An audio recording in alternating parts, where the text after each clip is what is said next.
بابو ما جاء ان مفتاح الصلاۃ الطہور، یہ باب اس سلسلے میں کہ نماز کی چابی یہ طہور ہے۔ تو آپ سے ذکر کیا تھا کہ امام ترمذی رحمہ اللہ کی عادت کریمہ یہ ہے کہ وہ جب ترجمۃ الباب قائم کرتے ہیں، عنوان الباب قائم کرتے ہیں، تو وہ حدیث کے الفاظ کو لے کر کے عنوان قائم کرتے ہیں۔ تو یہاں پر بھی جو ہے حدیث پاک کے یہ الفاظ کو انہوں نے لیا ہے۔ کیا ہے حدیث پاک کے الفاظ؟ یہ دیکھیے، مفتاح الصلاۃ الطہور، یہ حدیث پاک میں آیا ہے، ٹھیک ہے، کہ نماز کی چابی کیا ہے؟ یہ طہور ہے، پاکی ہے۔ چلیے، اب امام ترمذی سب سے پہلے اپنی سند بیان کر رہے ہیں کہ کیسے جو ہے ان تک یہ حدیث پاک پہنچی ہے۔ تو فرماتے ہیں حدثنا حناد و قتیبۃ و محمود بن غیلان، کہ ہم سے حضرت حناد، قتیبہ اور محمود بن غیلان نے بیان کیا۔ امام ترمذی کے اساتذہ یہ ہو گئے، حضرت حناد، حضرت قتیبہ اور حضرت محمود بن غیلان۔ قالو، یہ تینوں کہتے ہیں، کیا کہتے ہیں؟ کہ اخبرنا وکیع، کہ ہم سے وکیع نے بیان کیا۔ تو ان تینوں کے استاد ایک ہو گئے حضرت امام وکیع، اور وہ کس سے روایت کرتے ہیں؟ عن سفیان، وہ حضرت سفیان ثوری سے روایت کرتے ہیں۔ تو ایک تو سند امام ترمذی رحمہ اللہ کی یہ ہو گئی، ٹھیک ہے۔ پھر دیکھیے کہ امام ترمذی کے یہ تین اساتذہ ہو گئے، حضرت حناد، حضرت قتیبہ اور حضرت محمود، کہ یہ تینوں اساتذہ روایت کس سے کر رہے ہیں؟ حضرت وکیع سے روایت کر رہے ہیں، حضرت وکیع حضرت سفیان ثوری سے روایت کر رہے ہیں۔ اب یہ آ گیا، یعنی یہ دوسری سند، دوسری چین، کہ کس دوسری کیا چین ہے کہ جس کے ذریعے سے امام ترمذی تک یہ حدیث پاک پہنچی۔ تو کیا فرماتے ہیں کہ حدثنا محمد بن بشار، سے حضرت محمد بن بشار نے بیان کیا۔ قال، وہ کہتے ہیں کہ حدثنا عبد الرحمن، کہ ہم سے حضرت عبد الرحمن نے بیان کیا۔ وہ کہتے ہیں کہ حدثنا سفیان۔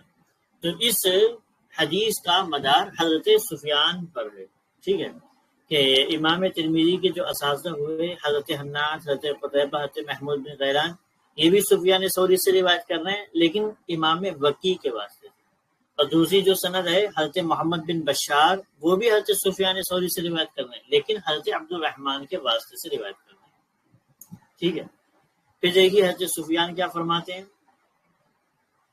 حضرت سفیان روایت کر رہے ہیں عن عبداللہ ابن محمد ابن عقیل، وہ روایت کرتے ہیں حضرت عبداللہ بن محمد بن عقیل سے۔ وہ کس سے روایت کرتے ہیں؟ عن محمد ابن الحنفیہ، وہ حضرت محمد ابن حنفیہ جو حضرت علی شیر خدا رضی اللہ تعالیٰ عنہ کے شہزادے، ان سے روایت کرتے ہیں۔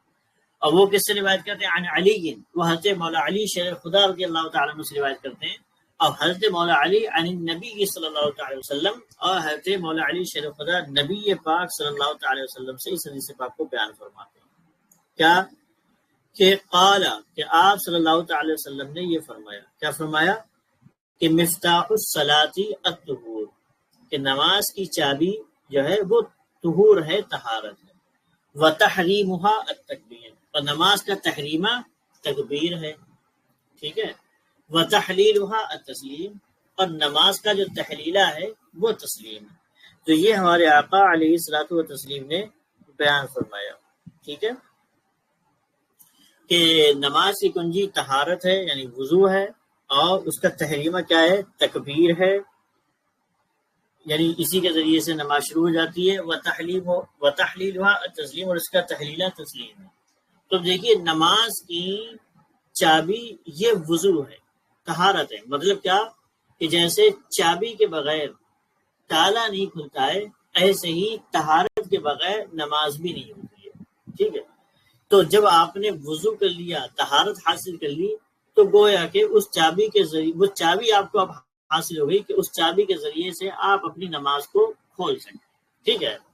تو یہ ہمارے آقا علیہ الصلوۃ والتسلیم نے ایک مثال دے کر کے سمجھایا، تشبیہ دے کر کے، کہ جیسے بغیر چابی کے کیا ہے، بغیر چابی کے تالا نہیں کھلتا ہے، ایسے ہی بغیر طہارت کے نماز بھی کیا ہے، شروع نہیں ہوتی۔ نماز کا بھی افتتاح بغیر چابی کے نہیں ہوتا، نماز بھی بغیر طہارت کے نہیں شروع ہو سکتی، ٹھیک ہے، اس لیے یہ ہمارے آقا علیہ الصلوۃ والتسلیم نے بیان فرمایا۔ پھر کیا فرمایا؟ وَتَحْرِيمُهَا التَّكْبِيرُ، کہ نماز کا جو تحریمہ ہے وہ تکبیر ہے، یعنی اس سے نماز شروع ہو جاتی ہے، جس کو ہم اور آپ تکبیر تحریمہ کے نام سے جانتے ہیں کہ نماز جو ہے یہ تکبیر تحریمہ سے شروع ہوتی ہے۔ تکبیر تحریمہ کسے کہتے ہیں؟ کہ نماز کو شروع کرتے وقت جو سب سے پہلا اللہ اکبر کہا جاتا ہے، اس کو کیا کہا جاتا ہے؟ اس کو ہم تکبیر تحریمہ کہتے ہیں۔ اس کو کیا بولتے ہیں؟ تکبیر تحریمہ بولتے ہیں۔ اس کو تکبیر تحریمہ کہنے کی وجہ کیا ہے؟ تو اس کی وجہ یہ ہے کہ نماز کے علاوہ ہمارے لیے بہت سارے کام کرنا حلال ہوتے ہیں۔ جیسے ہم اور آپ ابھی حالت نماز میں نہیں ہیں، تو ہمارا آپ کا بات کرنا یہ بھی جائز ہے، کھانا کھا لینا یہ بھی جائز ہے، پانی پی لینا یہ بھی جائز ہے۔ لیکن اگر ہم فوراً ابھی نماز چاشت پڑھنے لگ جائیں، ٹھیک ہے، یا نماز اشراق پڑھنے لگ جائیں، تو اب نماز کے لیے جیسے ہی ہم نے کیا کر دی؟ تکبیر تحریمہ کر کے نیت باندھ لی، تو اب ہمارا بات کرنا بھی حرام ہو گیا، پانی پینا بھی حرام ہو گیا، کھانا کھانا بھی حرام ہو گیا، کسی کے سلام کا جواب دینا بھی حرام ہو گیا۔ تو وہ باتیں جو ہمارے لیے نماز کے علاوہ حلال تھی، تکبیر تحریمہ کہنے سے وہ باتیں ہمارے اوپر حرام ہو جاتی ہیں، اسی لیے اس کو تکبیر تحریمہ کہتے ہیں، ٹھیک ہے۔ اور اسی سے کیا ہوتا ہے؟ نماز کا افتتاح ہوتا ہے، اسی سے ہماری نماز کا آغاز ہوتا ہے۔ سمجھ گئے؟ پھر کیا فرمایا؟ وَتَحْلِيلُهَا التسلیم، اور نماز کا تحلیلہ تسلیم ہے، یعنی جو کام اب نماز کے درمیان ہمارے لیے حرام ہو گئے تھے وہ حلال کیسے ہوں گے؟ تو فرمایا وَتَحْلِيلُهَا التسلیم، کہ نماز کا تحلیلہ تسلیم ہے، کہ جب آپ سلام پھیر دیں گے السلام علیکم السلام علیکم، تو یہ سلام پھیرنے سے وہ کام جو آپ کے لیے حالت نماز میں حرام تھے، اب وہ کام کیا ہو جائیں گے؟ اب وہ کام آپ کے لیے حلال ہو جائیں گے، ٹھیک ہے، وہ کام کیا ہو جائیں گے؟ آپ کے لیے حلال ہو جائیں گے۔ سمجھ میں آئی بات؟ تو یہ ہمارے آقا علیہ الصلوۃ والتسلیم نے ارشاد فرمایا، ٹھیک ہے۔ تو اسی لیے حضرت امام اعظم ابو حنیفہ اس حدیث پاک کی بنیاد پر یہ حکم لگاتے ہیں کہ تکبیر تحریمہ یہ واجب ہے۔ تکبیر تحریمہ کیا ہے؟ یہ واجب ہے۔ تکبیر تحریمہ میں اللہ اکبر کہہ کر کے نماز شروع کرنا یہ کیا ہے؟ یہ واجب اور ضروری ہے، ٹھیک ہے۔ اور ایسے ہی نماز ختم کرنے کے لیے لفظ السلام کہنا یہ بھی کیا ہے؟ یہ بھی حضرت امام اعظم ابو حنیفہ رحمہ اللہ کے نزدیک یہ واجب ہے، یعنی کسی اور ذریعے سے آپ نماز کو ختم نہیں کر سکتے، ٹھیک ہے۔ کسی اور ذریعے سے آپ نے اپنی نماز کو مکمل کر لیا، ختم کر لیا، لفظ السلام نہیں کہا، تو نماز آپ کی مکروہ تحریمی واجب الاعادہ ہوگی، اس نماز کو دوبارہ سے ریپیٹ کرنا اور دہرانا ضروری ہوگا۔ تو یہ دیکھیے امام ترمذی رحمہ اللہ اپنی سند سے حدیث پاک لے کر کے آئے کہ ہمارے آقا علیہ السلام نے فرمایا مفتاح الصلاۃ الطہور وتحریمها التکبیر وتحلیلها التسلیم، کہ نماز کی چابی طہور ہے، وضو ہے، اور اس کا تحریمہ تکبیر ہے، اور اس کا تحلیلہ تسلیم ہے۔ تو آپ کو معلوم ہے امام ترمذی کی عادت، اب آپ کو پتہ چل گئی ہوگی کہ سب سے پہلے امام ترمذی ترجمۃ الباب عنوان الباب قائم کرتے ہیں کہ کس سے متعلق یہ حدیث پاک بیان کریں گے، اور اس میں عام طور پر کیا کرتے ہیں؟ حدیث پاک کے ہی لفظ کو موضوع کے طور پر، ٹاپک کے طور پر یہ لے کر کے آتے ہیں، جیسے یہاں پر لے کر کے آئے بابو ما جاء ان مفتاح الصلاۃ الطہور۔ پھر اس کے بعد امام ترمذی اپنی سند کا تذکرہ کرتے ہیں کہ کیسے ان تک یہ حدیث پاک پہنچی ہے، تو وہ سند آپ نے پڑھ لی، ٹھیک ہے۔ اور کیا ہے امام ترمذی کی عادت کہ یہ حدیث کا تذکرہ کرتے ہیں، یعنی نبی پاک علیہ الصلوۃ والتسلیم کا ہی کوئی قول اور فعل نقل کرتے ہیں، تو یہ سب میں جو ہے حدیث مرفوع کا یہ تذکرہ فرما ہے۔ تو یہ امام ترمذی رحمہ اللہ کی عادت کریمہ ہے۔ پھر کیا ہے؟ امام ترمذی حدیث پاک کا حکم بیان کرتے ہیں، تو کیا کہہ رہے ہیں؟ قال ابو عیسیٰ، ابو عیسیٰ یہ امام ترمذی کی کنیت ہے، کیا فرماتے ہیں؟ قال ابو عیسیٰ، امام ابو عیسیٰ ترمذی رحمہ اللہ فرماتے ہیں کیا کہ ھذا الحدیث اصح شیء فی ھذا الباب واحسن، کہ یہ حدیث اس باب میں سب سے زیادہ صحیح اور سب سے زیادہ حسن ہے، ٹھیک ہے۔ اس باب میں بہت ساری احادیث آئی ہیں، لیکن ان تمام احادیث کے کمپیریزن میں، ان تمام احادیث کے مقابلے میں یہ جو حدیث پاک ہے مفتاح الصلاۃ الطہور وتحریمها التکبیر وتحلیلها التسلیم، یہ سب سے زیادہ راجح ہے اور یہی سب سے زیادہ بہترین ہے، ٹھیک ہے۔ تو اس کو امام ترمذی رحمہ اللہ تعالیٰ نے حدیث پاک کا حکم بھی بیان کر دیا۔ پھر کیا ہے؟ ہم نے آپ کو بتایا تھا کہ امام ترمذی کی پھر عادت عادت ایک یہ بھی ہے کہ وہ راوی کی توضیح بھی کرتے ہیں، راوی کی وضاحت بھی کرتے ہیں۔ تو یہاں پہ ایک راوی آئے ہیں، کون؟ حضرت عبداللہ بن محمد بن عقیل، ٹھیک ہے، کہ جن سے حضرت امام سفیان ثوری نے روایت اخذ کی ہے۔ تو فرماتے ہیں کہ وہ عبداللہ بن محمد بن عقیل، کہ حضرت عبداللہ بن محمد بن عقیل جو ہیں ہوا صدوق، یہ سچے ہیں۔ یہ کیا ہیں؟ یہ سچے ہیں۔ تو دیکھیے حدیث کو لینے کے معاملے میں محدثین بڑا احتیاط کرتے تھے، سمجھ رہے ہیں؟ کسی بھی ضعیف راوی سے حدیث پاک کو وہ نہیں لیتے تھے۔ تو اب یہ پتہ کیسے چلتا تھا کہ کون سا راوی ثقہ ہے اور کون سا راوی ثقہ نہیں ہے، ضعیف ہے؟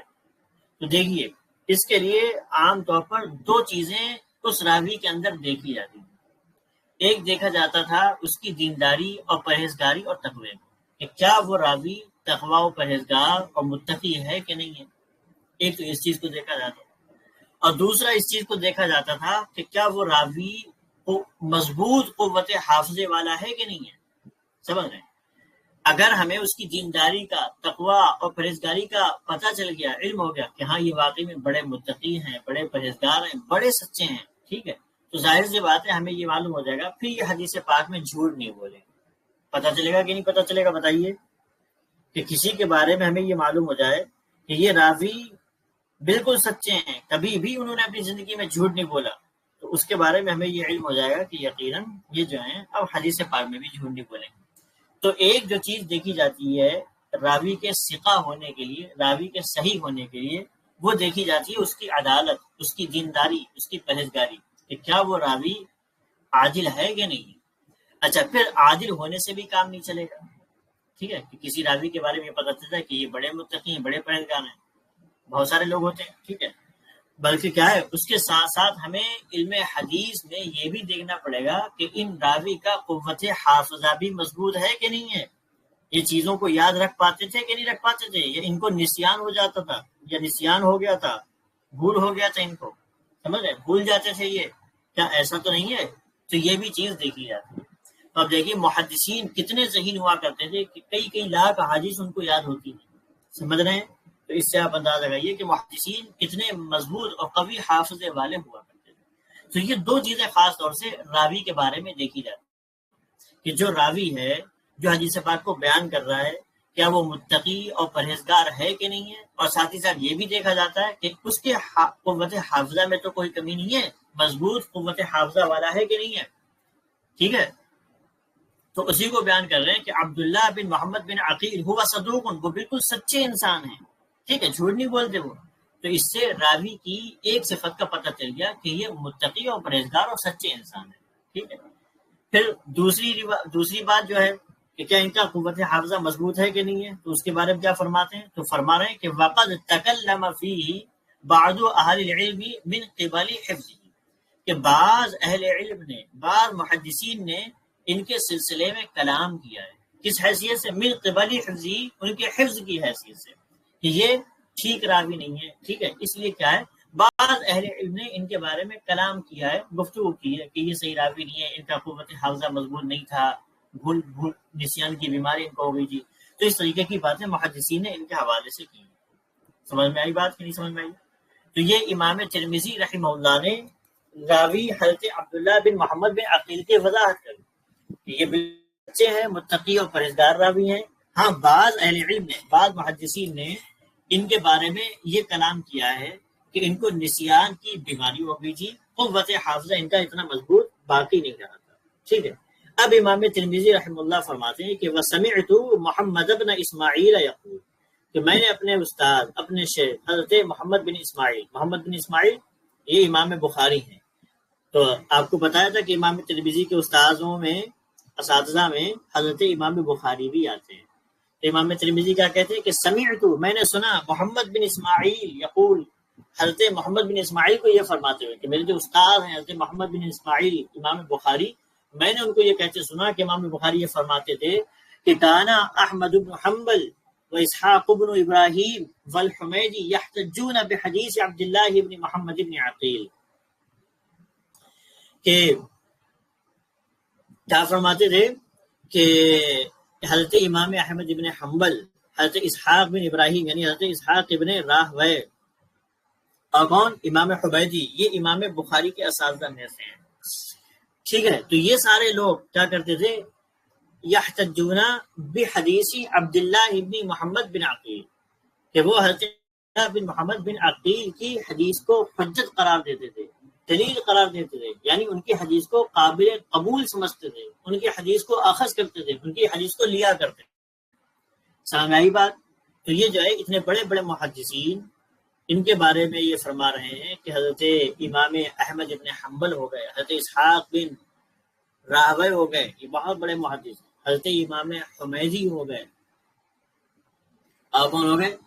یہ لوگ کیا کرتے تھے؟ حضرت عبداللہ بن محمد بن عقیل کی حدیث پاک کو اخذ کیا کرتے تھے، ان کی حدیث پاک پر عمل کیا کرتے تھے، اور ان کی حدیث کو لیا کرتے تھے۔ سمجھ گئے؟ تو اس سے یہ سمجھ میں آیا، کہتے ہیں محمد بن عقیل ایسے راوی ہیں کہ ان کی حدیث پر عمل کیا جا سکتا ہے، کیونکہ بڑے بڑے محدثین نے ان سے حدیث پاک کو اخذ کیا ہے، حدیث پاک کو لیا ہے، اور ان سے حدیث پاک کو بیان فرمایا۔ سمجھ میں آئی بات؟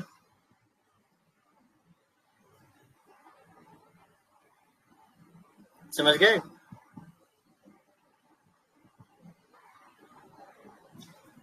پھر دیکھیے کیا فرماتے ہیں،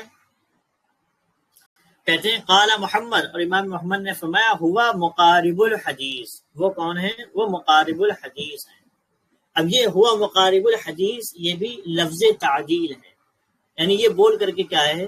راوی کی صحت کے بارے میں حکم بیان کیا جاتا ہے کہ یہ راوی کیا ہے؟ یہ صحیح ہے۔ تو مقارب الحدیث بہت سارے الفاظ ہیں، کبھی کچھ بولا جاتا ہے، جیسے کبھی کیا بولا جاتا ہے کہ یہ ثقہ ہیں، ٹھیک ہے، یہ صحیح ہیں، ٹھیک ہے، یہ ثبت ہیں، مختلف الفاظ بولے جاتے ہیں۔ تو ایسے یہ بولا جاتا ہے ہوا مقارب الحدیث۔ تو مقارب الحدیث کا مطلب کیا ہے کہ ان کی جو حدیث ہے وہ دوسرے محدثین کی حدیث کے قریب ہے، اس لیے ان کو کیا کہا جاتا ہے؟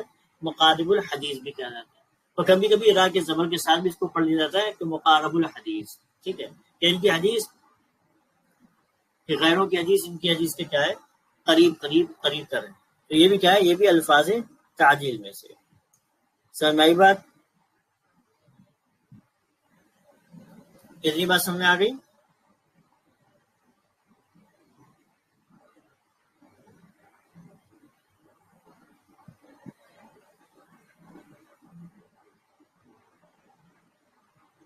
سمجھ گئے؟ اتنی بات کلیئر ہو گئی؟ اچھا، اب یہ جو ہے جو ہم نے اس حدیث پاک کا ضروری خلاصہ تھا وہ آپ کے سامنے پیش کر دیا، بیان کر دیا۔ اب دیکھیے یہ جو حدیث پاک کا لفظ ہے نا تحریم و حد تکبیر، کہ اس کا تحریمہ تکبیر ہے، تو اب اسی سے کیا ہے؟ محدثین کے درمیان بڑا شدید اختلاف ہے، فقہا کے درمیان کیا ہے؟ اس سے بہت شدید اختلاف ہے کہ نماز کا آغاز کس سے ہوگا، ٹھیک ہے۔ تو حضرت امام مالک وہ کہتے ہیں کہ نماز کا آغاز صرف اور صرف تکبیر تحریمہ اللہ اکبر سے ہی ہونا کیا ہے؟ یہ فرض ہے، کہ اسی میں اللہ اکبر کا لفظ آ رہا ہے، تو اسی سے کیا ہے؟ نماز کا آغاز ہوگا۔ اس کے علاوہ کسی اور اللہ تعالیٰ کی عظمت بیان کرنے سے، اللہ تعالیٰ کی حمد بیان کرنے سے نماز کا آغاز نہیں ہوگا۔ سمجھ گئے؟ ٹھیک ہے۔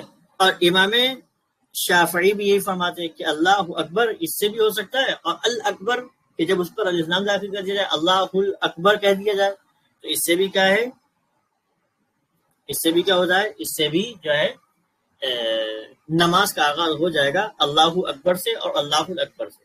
باقی اس کے علاوہ کسی دوسرے لفظ سے کیا ہوگا؟ امام شافعی فرماتے ہیں نماز کا آغاز نہیں ہو سکتا، ٹھیک ہے۔ اور ہمارے امام اعظم ابو حنیفہ کا موقف کیا ہے؟ ان کا موقف یہ ہے کہ آپ جو ہیں کسی بھی ایسے لفظ سے کہ جس سے اللہ کی عظمت، اللہ کی کبریائی بیان کی جائے، اللہ کی بڑائی بیان کی جائے، اس سے کیا ہے؟ نماز کا آغاز ہو سکتا ہے، اس سے نماز شروع کرنا جائز ہے، ٹھیک ہے۔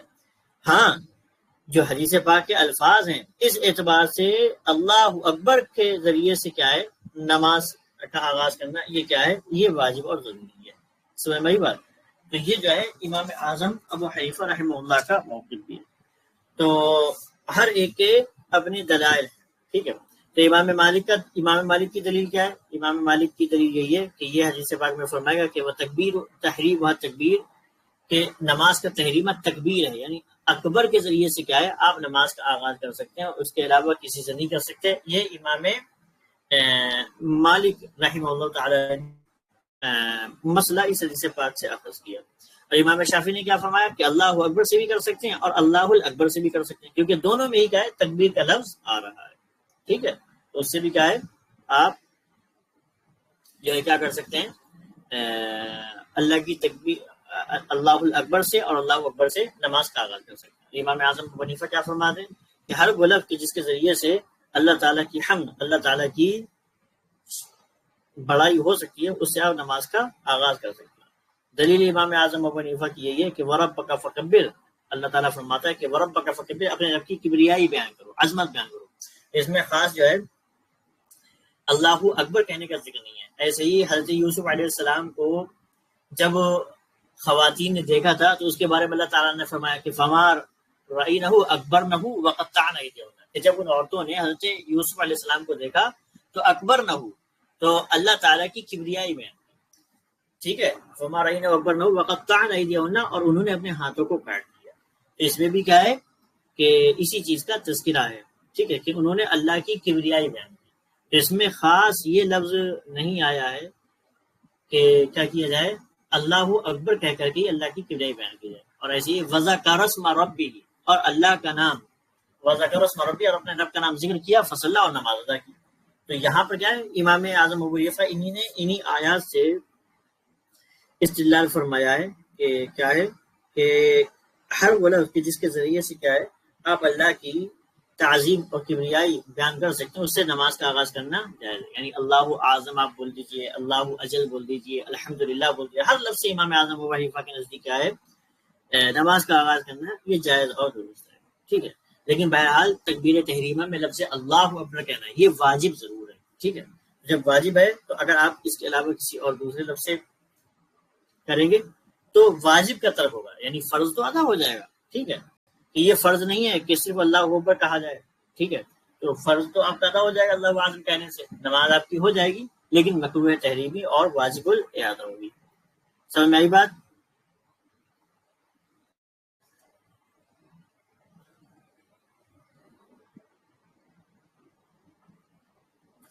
سمجھ گئے؟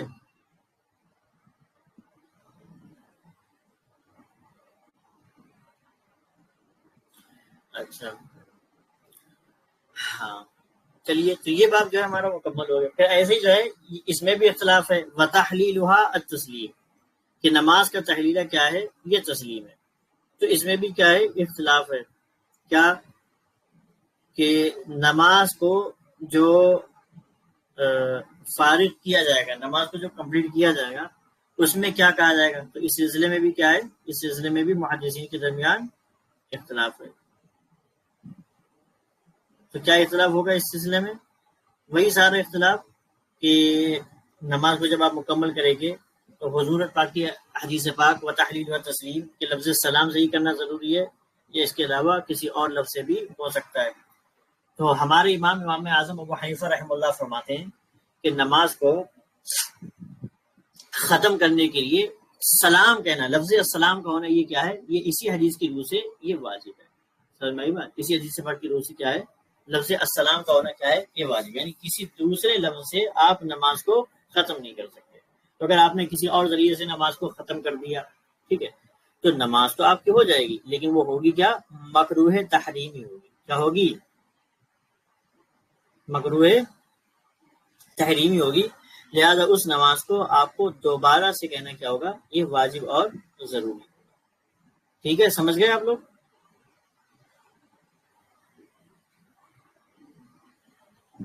سمجھ گئے؟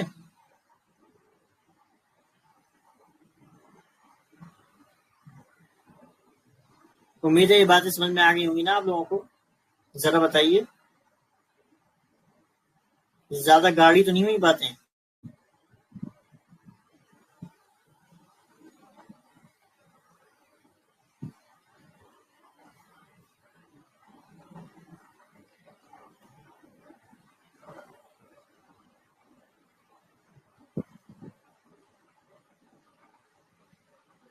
چلیے تو بہرحال دیکھیے کہ ہم نے آپ سے بیان کیا کہ تحریم و تکبیر اور تحلیل و تسلیم میں کیا ہے، امام مالک وغیرہ ان کا موقف کیا ہے کہ آپ کو لفظ اللہ اکبر یا اللہ الاکبر سے ہی تکبیر تحریمہ کہنا کیا ہے، یہ فرض ہے، ٹھیک ہے۔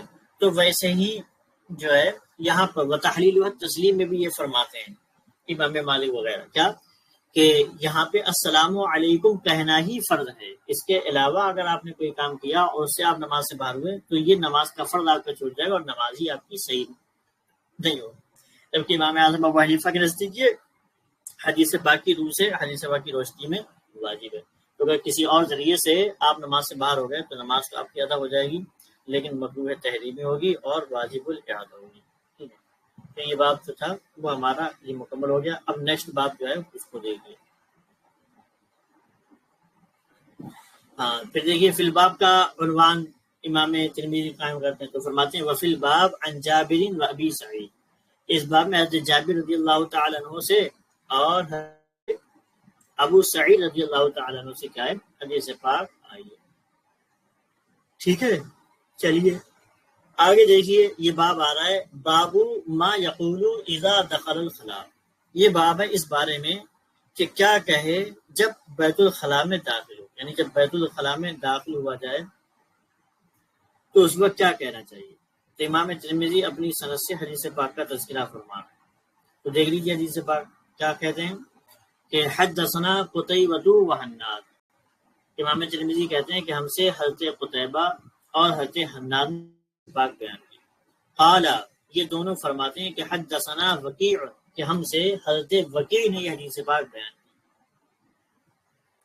وہ کس سے روایت کرتے ہیں؟ عن شعبہ، وہ حضرت شعبہ رضی اللہ تعالیٰ عنہ سے حدیث پاک کو بیان کرتے ہیں۔ یہ شعبہ بہت بڑے محدث تھے، یہ امیر المؤمنین فی الحدیث ان کو کہا جاتا تھا، بہت کم ایسے محدث ہوئے ہیں کہ جن کو امیر المؤمنین فی الحدیث کہا جاتا ہے، بہت بڑا لقب ہے امیر المؤمنین فی الحدیث، ٹھیک ہے۔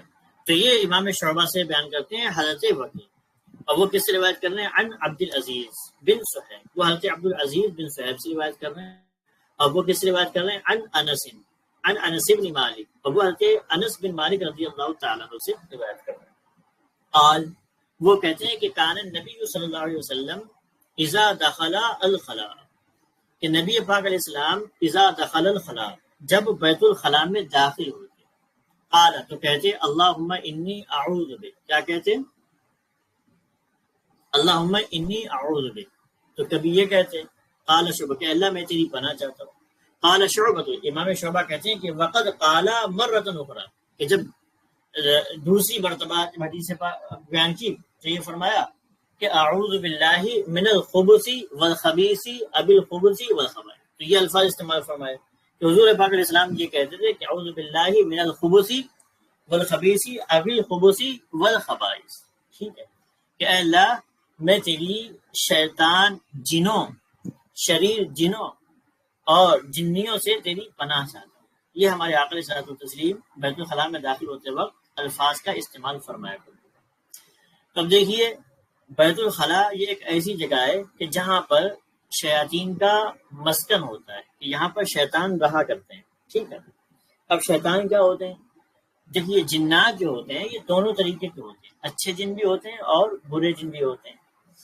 تو جو برے جن ہوتے ہیں وہ انسانوں کو پریشان کر سکتے ہیں، اس لیے ہمارے آقا علیہ الصلوۃ والتسلیم نے یہ فرمایا کہ جب بیت الخلاء میں آپ داخل ہوں تو بیت الخلاء ان لوگوں کے رہنے کا ٹھکانہ ہے، تو آپ کیا کریں؟ یہ دعا پڑھ لیں، اللہم انی اعوذ بک من الخبث والخبائث، ٹھیک ہے۔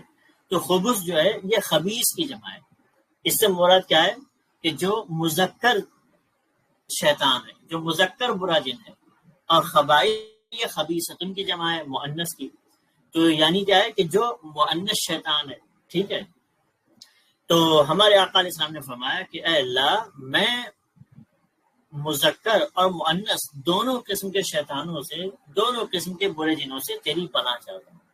تو یہ جو ہے حدیث پاک امام ترمذی اپنی سند سے لے کر کے آئے کہ ہمارے آقا علیہ السلام جب بیت الخلاء میں داخل ہوتے تھے تو یہ الفاظ پڑھا کرتے تھے۔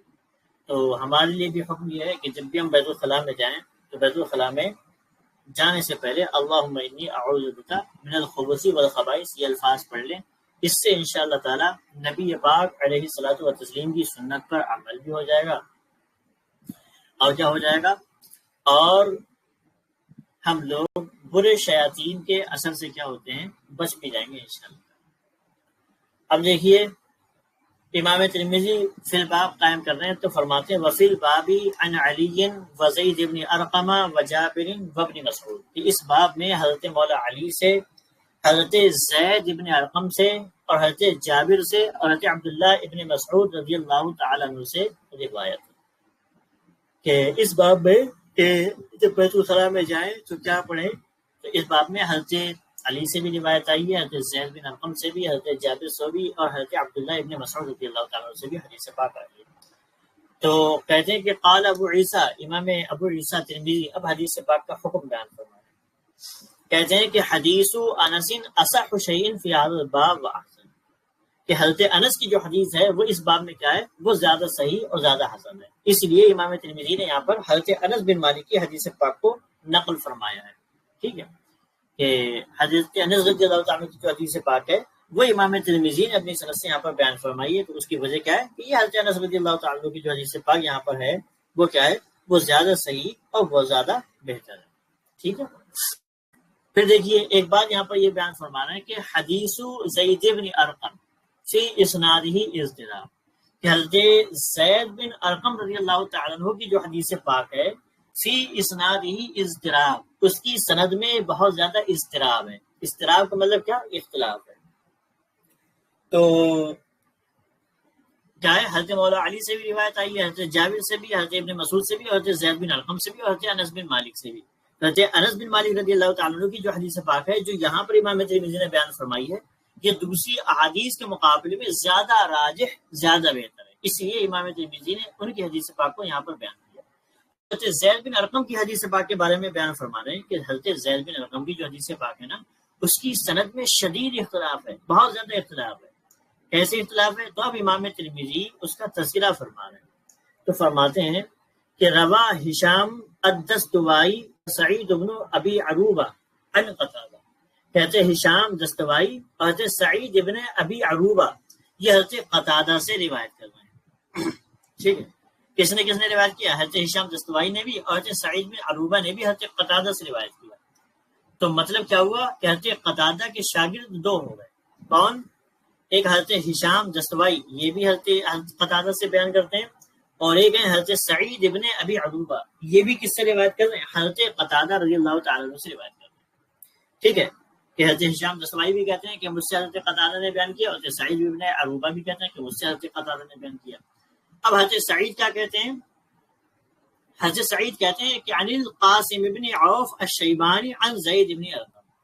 اب حضرت سعید کہتے ہیں کہ حضرت قتادہ نے مجھ سے بیان کیا، کیا کہ وہ حضرت قاسم ابن عوف شیبانی سے بیان کرتے ہیں، اور وہ حضرت زید ابن ارقم سے حدیث پاک کو بیان کرتے ہیں.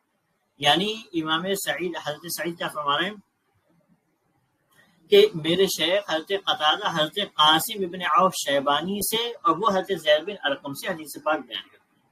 تو یہ حضرت سعید نے فرمایا. اور حضرت ہشام دستوائی نے کیا فرمایا، تو کہتے ہیں وقال ہشام، اور حضرت ہشام کہتے ہیں کہ عن قتادہ عن زید بن ارقم، کہ میرے استاد حضرت قتادہ نے حضرت زید ابن ارقم سے ڈائریکٹ حدیث پاک بیان فرمائی. کس سے حدیث پاک بیان فرمائی، ڈائریکٹ حضرت زید بن ارقم سے حدیث پاک بیان فرمائی. تو دیکھیے سند میں اختلاف ہوا کہ نہیں ہوا، کہ حضرت قتادہ کے شاگرد حضرت ہشام دستوائی بھی ہیں، اور حضرت قتادہ کے شاگرد حضرت سعید ابن ابو عروبہ بھی ہیں. لیکن حضرت سعید کہتے ہیں کہ میرے شیخ حضرت قتادہ نے پہلے حضرت قاسم بن عوف شیبانی سے بیان کی ہے، حضرت قاسم بن عوف شیبانی نے زید بن ارقم سے حدیث پاک بیان کی ہے. لیکن جب حضرت ہشام دستوائی اپنی سند ذکر کر رہے ہیں تو کیا فرما رہے ہیں کہ میرے شیخ حضرت قتادہ نے ڈائریکٹ حضرت زید بن ارقم سے حدیث پاک کو بیان کیا ہے. تو دیکھیے سند میں اختلاف ہوا کہ نہیں ہوا. جی آ رہا ہے نا سمجھ میں، یا اوپر سے جا رہا ہے؟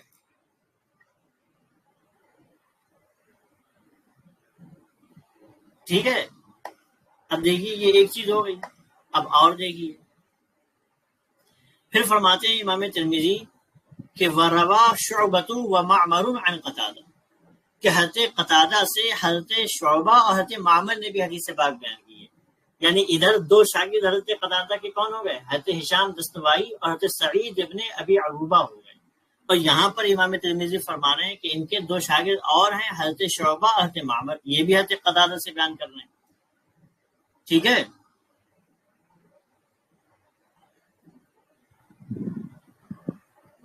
اب وہ کس سے بیان کر رہے ہیں؟ عن قتادہ عن النضر بن انس، اور وہ حضرت نضر بن انس رضی اللہ تعالیٰ عنہ سے بیان کر رہے ہیں. ٹھیک ہے، کہ ادھر حضرت قتادہ یعنی جو حضرت قتادہ کے دو شاگرد حضرت شعبہ اور حضرت معمر، وہ کس سے بیان فرما رہے ہیں؟ تو وہ دونوں پہلے فرما رہے ہیں حضرت قتادہ سے، اور وہ کہتے ہیں کہ حضرت قتادہ نے حضرت نضر بن انس سے روایت کی ہے. ٹھیک ہے. اب حضرت نضر بن انس کے بعد کون شیخ ہیں؟ تو حضرت شعبہ کہتے ہیں عن زید بن ارقم، کہ حضرت نضر بن انس حضرت زید بن ارقم سے حدیث پاک بیان کرتے ہیں. اور حضرت معمر کیا کہتے ہیں؟ وقال معمر، حضرت معمر کہتے ہیں عن نضر بن انس، کہ حضرت قتادہ حضرت نضر بن انس سے، اور وہ اپنے والد حضرت انس سے، اور وہ نبی پاک علیہ الصلوۃ والتسلیم سے حدیث پاک بیان کرتے ہیں. تو اب دیکھیے ادھر بھی امام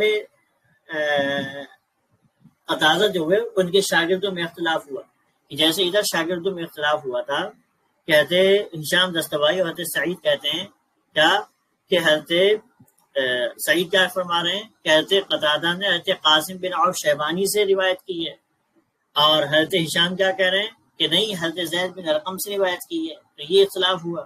ادھر شعبہ معمر کیا کہہ رہے ہیں کہ نہیں، نہ تو حضرت زید بن ارقم سے روایت کی ہے اور نہ ہی جو ہے حضرت قاسم بن عوف شیبانی سے روایت کی ہے، بلکہ کس سے روایت کی ہے؟ نضر بن انس سے روایت کی ہے. سمجھ گئے؟ تو یہاں پہ اختلاف ہوا. پھر کیا ہے، ان دونوں میں آپس میں بھی اختلاف ہو گیا کہ نضر بن انس نے کس سے روایت کی ہے. تو اب کیا اختلاف ہے کہ امام شعبہ فرما رہے ہیں کہ نضر بن انس سے حضرت زید بن ارقم سے روایت کی ہے، حضرت معمر کہہ رہے ہیں کہ نہیں حضرت زید بن ارقم سے نہیں، بلکہ نضر بن انس نے ان کے والد سے، اور انہوں نے نبی پاک علیہ الصلوۃ والتسلیم سے کیا ہے یہ روایت کی ہے. سمجھ میں آئی بات؟ تو اس طریقے سے دیکھیے کئی جہتوں سے کیا ہے اس سند میں اختلاف. حضرت قتادہ کے جو چار شاگرد ہیں، حضرت شعبہ، حضرت معمر، حضرت ہاشم دستوائی، حضرت سعید ابن ابی عروبہ، ان لوگوں میں آپس میں کتنا شدید اختلاف ہے. کوئی کیا کہہ رہا ہے، کوئی کیا کہہ رہا ہے، کوئی کیا کہہ رہا ہے، کوئی کیا کہہ رہا ہے. اس لیے امام ترمذی فرماتے ہیں کیا کہتے ہیں زید بن ارقم کی جو حدیث پاک ہے، سمجھ رہے ہیں، حدیث زید بن ارقم فی اسنادہ اختلاف، اس کی سند میں بہت زیادہ اضطراب، بہت زیادہ اختلاف. آئی بات سمجھ میں؟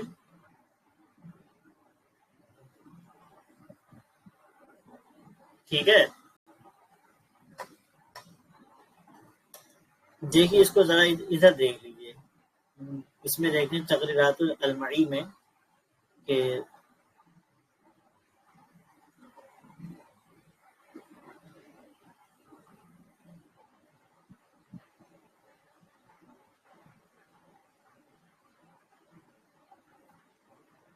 دیکھیے ادھر کیا فرما رہے ہیں، ادھر دیکھیے قولہ رحمہ اللہ، امام ترمذی کا یہ کہنا کہ حدیث زید بن ارقم فی اسنادہ اضطراب، کہ حضرت زید بن ارقم کی حدیث پاک میں اضطراب ہے.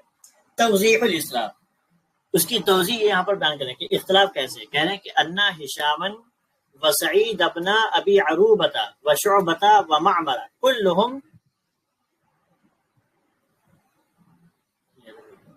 کلہم یروون عن قتادہ علی اختلاف بینہم. یہ چار جو شاگرد ہیں حضرت قتادہ کے، حضرت ہشام، حضرت سعید ابن ابو عروبہ، حضرت شعبہ اور حضرت معمر، یہ سب کے سب حضرت قتادہ سے روایت کر رہے ہیں. روایت سب حضرت قتادہ سے کر رہے ہیں، سب کے استاد حضرت قتادہ ہیں، لیکن ان کی آپس میں کیا ہے، بڑا اختلاف ہے. کیسے؟ تو دیکھیے کیا کہتے ہیں، سعید روایت کر رہے ہیں حضرت قتادہ سے، ٹھیک ہے، اور وہ فرماتے ہیں کہ حضرت قتادہ روایت کرتے ہیں حضرت قاسم بن عوف شیبانی سے، اور وہ روایت کرتے ہیں حضرت زید بن ارقم سے. تو دیکھیے حضرت قتادہ کے یہاں پر استاد کون ہو گئے؟ حضرت قاسم بن عوف شیبانی ہو گئے. ٹھیک ہے. اور دیکھیے حضرت ہشام نے حدیث پاک بیان کی تو کیا کہتے ہیں کہ روا ہشام عن قتادہ، کہ حضرت قتادہ سے انہوں نے جب روایت کی تو وہ حضرت قاسم بن عوف شیبانی سے نہیں بلکہ ڈائریکٹ حضرت زید بن ارقم سے روایت کر رہے ہیں. تو کیا کریں کہ ففی روایتی سعید ابن ابی عروبۃ بین قتادہ وزید ابن ارقم واسطۃ القاسم ابن عوف الشیبانی، کہتے ہیں سعید ابن ابی عروبہ کی جو حدیث پاک ہے تو اس حدیث پاک میں کیا ہے، حضرت قتادہ اور حضرت زید بن ارقم کے درمیان ان کا واسطہ ہے حضرت قاسم بن عوف شیبانی کا. کہتے قتادہ ڈائریکٹ حضرت زید بن ارقم سے نہیں بلکہ حضرت قاسم بن عوف شیبانی کے واسطے سے روایت کرتے ہیں. ٹھیک ہے، حضرت سعید کی روایت میں. ٹھیک ہے، ولیست حاضح الواسطۃ فی روایتی ہشام الدستوائی، اور یہ جو ہشام دستوائی ہیں ان کی روایت میں کیا ہے، یہ واسطہ موجود نہیں ہے. کیوں؟ کیونکہ حضرت ہشام دستوائی حضرت قتادہ سے اور وہ ڈائریکٹ حضرت زید بن ارقم سے روایت کرتے ہیں.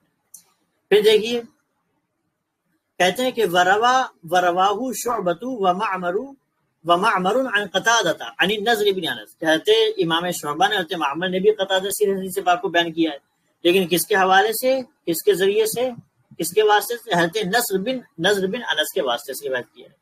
تو گویا کہ امام شعبہ اور حضرت امام معمر یہ اختلاف کر رہے ہیں کہ نہ تو حضرت قتادہ کے استاد قاسم بن عوف شیبانی ہے اور نہ ہی ڈائریکٹ حضرت زید بن ارقم ہے، بلکہ استاد حضرت نضر بن انس ہے. تو یہاں پہ تو حضرت شعبہ اور حضرت معمر متفق ہیں. ثم اختلافا، پھر ان دونوں میں بھی آپس میں اختلاف ہو گیا. کیا؟ تو کہتے ہیں کہ فروا شعبۃ عن قتادہ عن نضر بن انس عن زید بن ارقم، کہ شعبہ نے حضرت قتادہ سے، انہوں نے نضر بن انس سے، اور نضر بن انس کے بعد انہوں نے ڈائریکٹ حضرت زید بن ارقم سے یہ حدیث پاک بیان کی ہے. ٹھیک ہے، کس نے؟ امام شعبہ نے. حضرت معمر نے کیسے حدیث پاک بیان کی ہے؟ تو کہتے ہیں وروا معمر عن قتادہ عن نضر بن انس عن ابی، انہوں نے نضر بن انس کے بعد حضرت زید بن ارقم سے نہیں بلکہ ان کے والد سے یہ حدیث پاک بیان کی. سمجھ میں آئی بات؟ تو کیا کہتے ہیں فہذہ اربع روایات للحدیث، تو یہ اس حدیث کے کیا ہے، 4 روایتیں ہو گئی، 4 اس کی سندیں ہو گئی.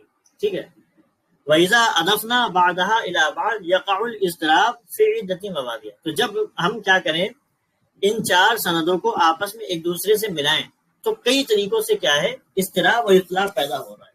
کیا ہے؟ تو دیکھیے ایک منٹ رکیے، دیکھیے ٹائم بھی اصل میں زیادہ ہو رہا ہے تو اس کو سمجھنا بھی ہے. ایک منٹ رک جائیے.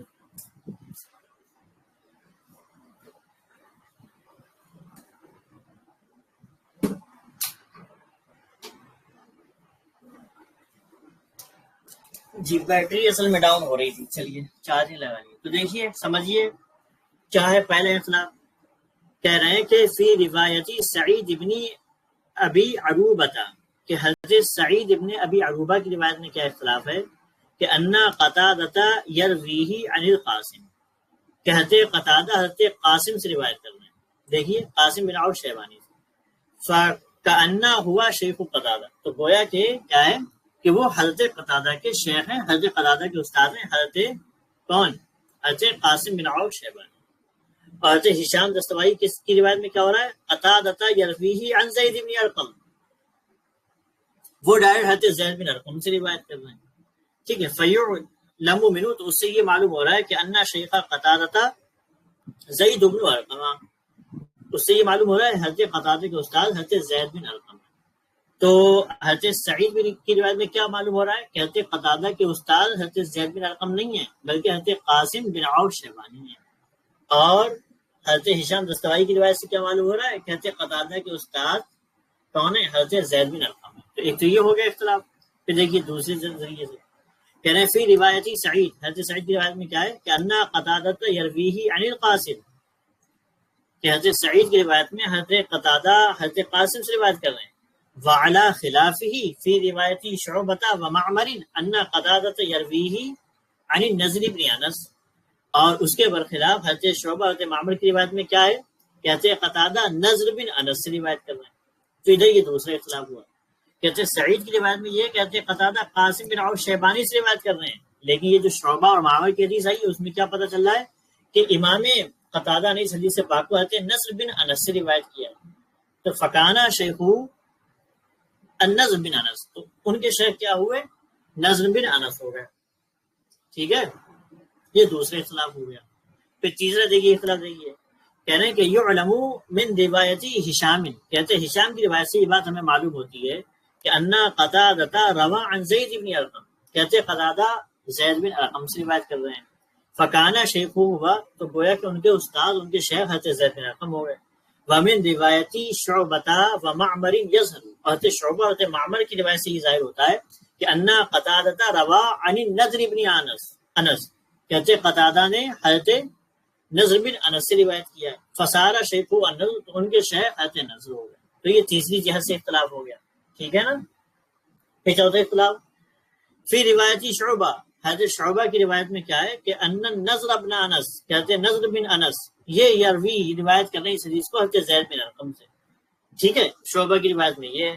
لیکن وفی روایتی معمر، حضرت معمر کی روایت میں کیا ہے کہ انہ یرویہ عن ابی، کہ حضرت نضر بن انس حضرت زید بن ارقم سے نہیں بلکہ اپنے والد کی روایت کر رہے ہیں، سمجھ میں آئی بات، ٹھیک ہے۔ تو کہہ رہے ہیں فل اضطرابات الثلاثۃ، کہ یہ جو فل اضطرابات الثلاثۃ الاول، کہ یہ جو پہلے کے تین اضطرابات اختلافات ہیں یہ کیا ہیں، ترجعو الی شیخ قتادہ، یہ حضرت قتادہ کے شیخ کی طرف رجوع کر رہے ہیں کہ حضرت قتادہ کے شیخ کون ہیں، پہلے تین اختلافات، ٹھیک ہے، کہتے قتادہ کے شیخ کون ہے، اس معاملے میں اختلاف ہو رہا ہے پہلے کے تین اختلافات میں، کیا کہ بأن قتادہ فی روایت سعید یرویہ عن القاسم، کہتے سعید کی روایت میں قتادہ روایت کر رہے تھے قاسم سے اور وہ زید بن ارقم سے، وفی روایت ہشام یرویہ عن زید بن ارقم، آتے ہشام کی روایت میں حضرت قتادہ روایت کر رہے ہیں ڈائریکٹ زید بن ارقم سے، آتے شعبہ عمر کی روایت میں وہ ڈائریکٹ روایت کر رہے ہیں حضرت نضر بن انس سے، سمجھ میں آئی بات، تو یہ تین طریقوں سے اختلاف ہو گیا۔ والاختلاف الرابع یرجع الی شیخ نضر بن انس، اور چوتھا جو اختلاف ہے وہ رجوع کر رہا ہے نضر بن انس کے شیخ میں، کہ حضرت نضر بن انس سے اگر روایت کر رہے ہیں حضرت قتادہ تو ان کے شیخ کون ہے، حضرت نضر بن انس کے، تو کہہ رہے ہیں فالنضر فی روایتی شعبہ یرویہ عن زید بن ارقم، کہتے ہیں نضر جو ہیں یہ شعبہ کی روایت میں حضرت زید بن ارقم سے روایت کر رہے ہیں، وفی روایتی معمر، حضرت معمر کی روایت میں کس سے روایت کر رہے ہیں، یرویہ عن ابی، اپنے والد سے روایت کر رہے ہیں، سمجھ میں آئی بات، سمجھ میں آیا، بتائیے، تو اتنا جو ہے یہ اختلاف ہو گیا، آیا سمجھ میں، ذرا بتائیے۔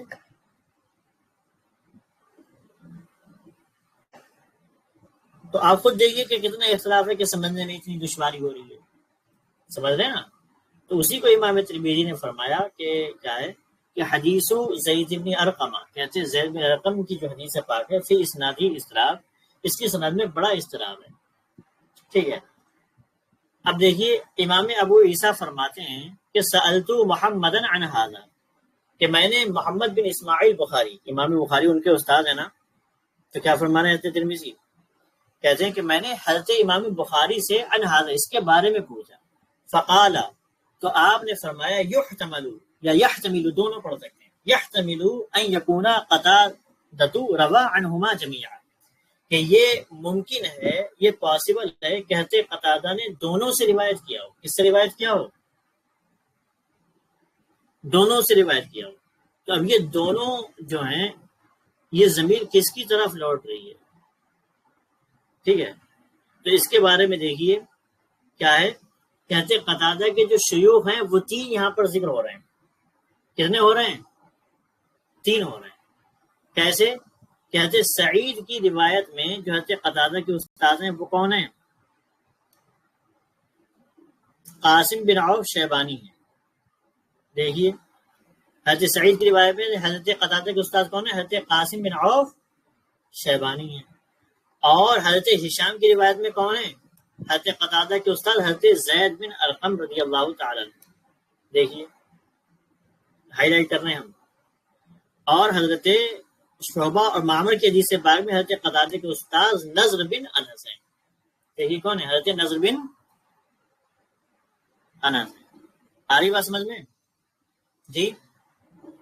تو دیکھیے یہاں پر حضرت قتادہ کے جو اساتذہ میں اختلاف ہو رہا ہے تو وہ تین نام ہیں، کہ ایک نام کیا ہے، کہتے سعید فرماتے ہیں کہتے قتادہ کے استاد کون ہیں، قاسم بن عوف شیبانی ہیں، ٹھیک ہے، حضرت ہشام کیا فرماتے ہیں، کہتے قتادہ کے استاد زید بن ارقم ہیں، حضرت شعبہ اور معمر کیا فرما رہے ہیں، کہتے قتادہ کے استاد نضر بن انس ہیں، اور امام ترمذی نے پوچھا جب امام بخاری سے تو انہوں نے کیا فرمایا کہ ممکن ہے کہ حضرت قتادہ نے دونوں سے روایت کی ہو، تو کون دونوں ہیں کہ جن سے روایت حضرت قتادہ نے کی ہے، تو اس کے بارے میں فرمایا کہ حضرت قتادہ نے حضرت نضر بن انس سے روایت کی ہوگی اور حضرت قاسم بن عوف شیبانی سے روایت کی ہوگی، یعنی حضرت یہ ممکن ہے کہ حضرت قتادہ نے یہ حدیث پاک ان دونوں سے سنی ہو، حضرت قاسم بن عوف شیبانی سے بھی اور حضرت نضر بن انس سے بھی۔ تو اب یہ بات کہتے قتادہ کے شیخ جو یہاں پر حضرت زید بن ارقم آ رہے ہیں، پھر ان کا معاملہ کیا؟ تو دیکھیے اس کے بارے میں فرمایا گیا کہ حضرت قتادہ جو ہیں ان کے ڈائریکٹ استاد حضرت زید بن ارقم نہیں ہیں، ان کے جو ڈائریکٹ استاد ہیں وہ حضرت زید بن ارقم نہیں ہیں، بلکہ حضرت قتادہ کے استاد پہلے حضرت نضر بن بانس یا قاسم بن عوف شیبانی ہیں، اور ان کے جو استاد ہیں یعنی حضرت قتادہ کے استاذ الاساتذہ شیخ الشیوخ وہ کون ہیں؟ وہ حضرت زید بن ارقم ہیں۔ تو مطلب کیا ہے؟ کہتے قتادہ کی عادت یہ تھی کہ آپ اپنے شیخ کے بجائے شیخ کے شیخ کا نام ذکر کر دیتے تھے، ارسال کرتے تھے۔ اس کو حدیث کی اصول حدیث کی اصطلاح میں کہا جاتا ہے ارسال، کہ آپ ارسال کرتے تھے کہ اپنے استاذ کا کبھی نام نہیں لیتے تھے بلکہ استاذ کے استاذ کا نام لے لیا کرتے تھے۔ تو ظاہر سی بات ہے کہتے قتادہ نے ڈائریکٹ حضرت زید بن ارقم سے تو روایت کی نہیں ہے، تو اسی لیے امام بخاری نے یہ فرمایا کہ ممکن ہے کہ حضرت قتادہ نے اپنے دونوں شیوخ سے اس حدیث پاک کو سنا ہو، حضرت نضر بن انس سے بھی اور حضرت قاسم بن عوف شیبانی سے بھی، ٹھیک ہے۔ اور رہ گیا حضرت قتادہ کا ڈائریکٹ حضرت زید بن ارقم سے روایت کرنا، تو مطلب یہ ہے کہ یہاں پر حضرت قتادہ نے کیا کیا ہے؟ ارسال کیا ہے، کہ جو ان کے شیخ ہیں ان کو چھوڑ کر کے کیا کر دیا؟ اپنے استاذ کے استاذ کا نام ذکر فرما دیا۔ سمجھ میں آئی بات؟ ٹھیک ہے، تو اسی وجہ کیا فرما رہے ہیں قولہ رحمہ اللہ یحتمل ان یکون قتادہ روى عنہما جميعا، کہ امام ترمذی کا یہ کہنا ہے کہ ہو سکتا ہے کہ حضرت قتادہ نے دونوں سے روایت کیا ہو، تو یہ اختلاف کو ختم کرنے کی ایک صورت ہے جو امام بخاری نے بیان کی ہے۔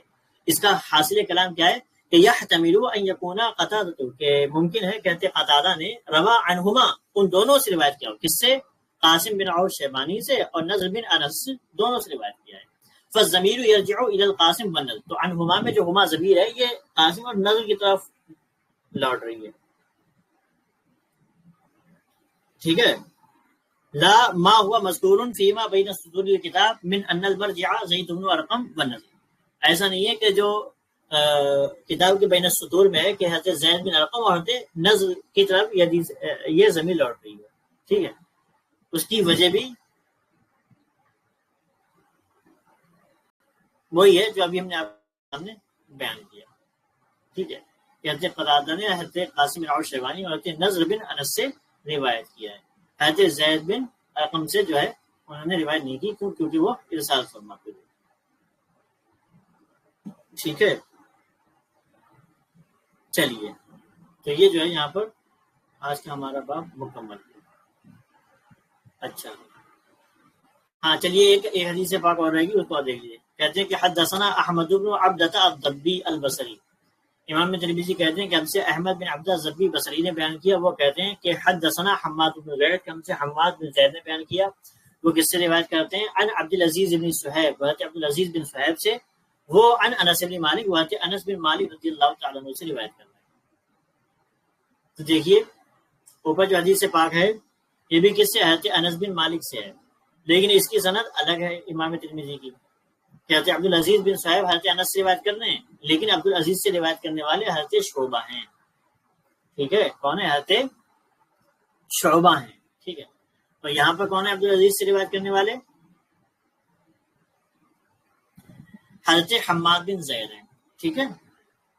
تو امام ترمذی اپنی اس سند سے کہ ہم سے احمد بن عبدہ الضبی نے، اور انہوں نے حضرت حماد بن زید سے بیان کیا، اور حضرت حماد بن زید نے حضرت عبدالعزیز بن صہیب، اور انہوں نے پھر وہی حضرت انس بن مالک سے روایت کیا کہ ان النبی صلی اللہ علیہ وسلم کان اذا دخل الخلاء، کہ جب نبی پاک علیہ السلام بیت الخلاء میں داخل ہوتے قال، تو آپ فرماتے اللہم انی اعوذ بک من الخبث والخبائث، کہ اللہ میں شیطان، مردوں اور عورتوں سے تیری پناہ چاہتا ہوں۔